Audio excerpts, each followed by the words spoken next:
This is actually a friend of mine that I used to work with, and I came across this picture when I was trying to figure out how many jobs I've had over the years. We were doing a repower one time and some dude was given my number from a girl and he started texting me pictures trying to get pictures of what he thought was the girl. So we decided to break the bad news that he'd been given the wrong number by sending him this picture here of my friend. And I used that picture as the thumbnail so I could tell that story. But I realized I've had 11 different jobs before I became a mechanic. And I've got a job to do today, which is part of the reason on why I became a mechanic. And since I'm waiting on some parts to come in for the Key West, I got to do this dash panel and do some stuff like that. I figured while I do this other job, I could tell you the story of how I became a mechanic and what made my decision to become a mechanic.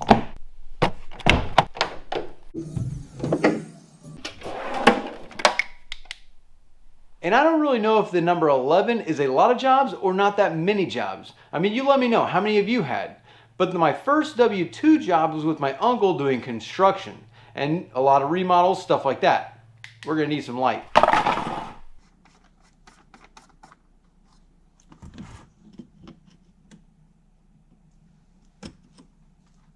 If you haven't figured it out, we gotta change the oil in the car. But my second job was then at a restaurant. I don't know, I was there probably, maybe a year or so. It was a Mexican restaurant and I was a busboy. That was pretty much it. I waited tables a couple times, but mainly just a busboy, so. And then after that, I did a little bit more construction and I got a job at a grocery store. I was actually at this grocery store twice, once in the produce department and then once in the bakery, which again didn't really suit me, what I like to do or any of that stuff. It was just, you know, you got to have money, so it was just a job. Actually, no, that's not right. After the Mexican restaurant, I worked at a factory called Hydra Gear where they made transmissions and machine stuff like that for tractors, lawnmowers, lawn equipment, and things like that. Then I did some more construction, and then I worked at the grocery store twice.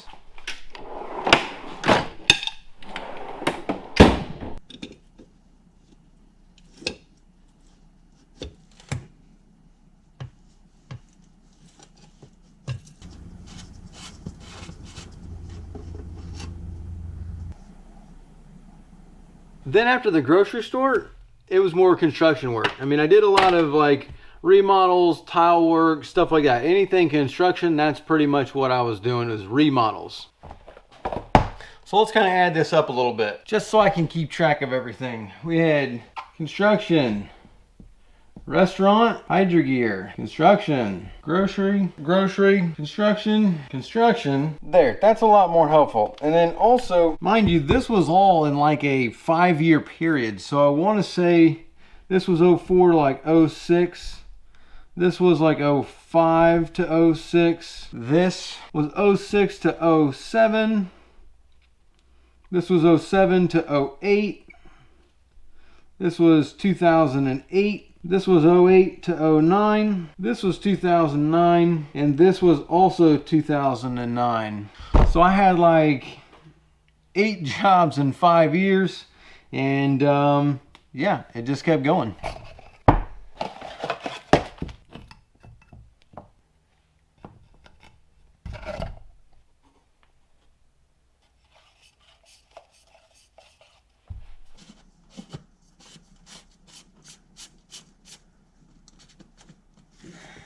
Now after the last construction though, this is when I worked for AT&T. That was from like 09 to 2010. This was a call center. We pretty much just took phone calls from people that had problems with their service. And then we would try and fix their service and then upsell them on all kinds of stuff. It was pretty ridiculous because, I mean, it was like trying to sell dial-up internet and other things like that to people in the mountains that, I mean, it was just trying to upsell people. So I didn't like that at all. Now after that though, I'm like, I don't know, 21, 22, around this time now. So after the AT&T job, I got a job at a steel factory. At the steel factory, it was basically, I was there for a year and we pretty much just slit down coils of steel. So we would take these giant rolls of steel and we would cut them down to where, you know, like say you've got a 60-inch roll of steel. We would cut it down into 5 pieces of 12-inch pieces of steel. So that was pretty interesting. I was there for a year, starting to kind of get stuff together. So this was from 10 to 11. This is about when I was starting to figure it out, because this is when I got a job at Publix and I moved to Orlando to go to MMI, or Marine Mechanics Institute. And that was, I actually worked at Publix from 11 to 13.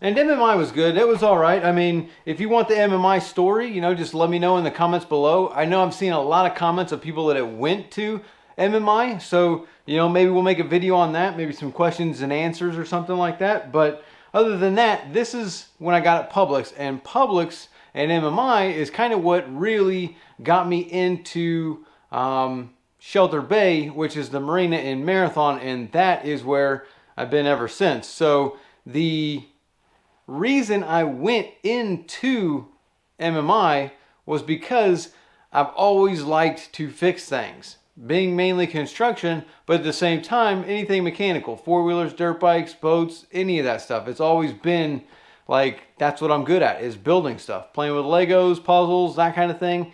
I like to take things apart and fix things, and that is kind of what drove me into wanting to become a mechanic.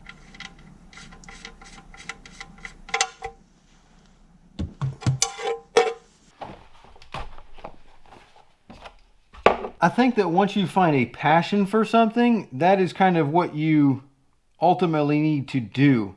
If you like something, like they say, you'll never work a day in your life. But finding something that you're good at as well probably plays a pretty big part in that, and making sure that not only do you enjoy what you do, but that you are good at it. I can't find my funnel, so you can judge me.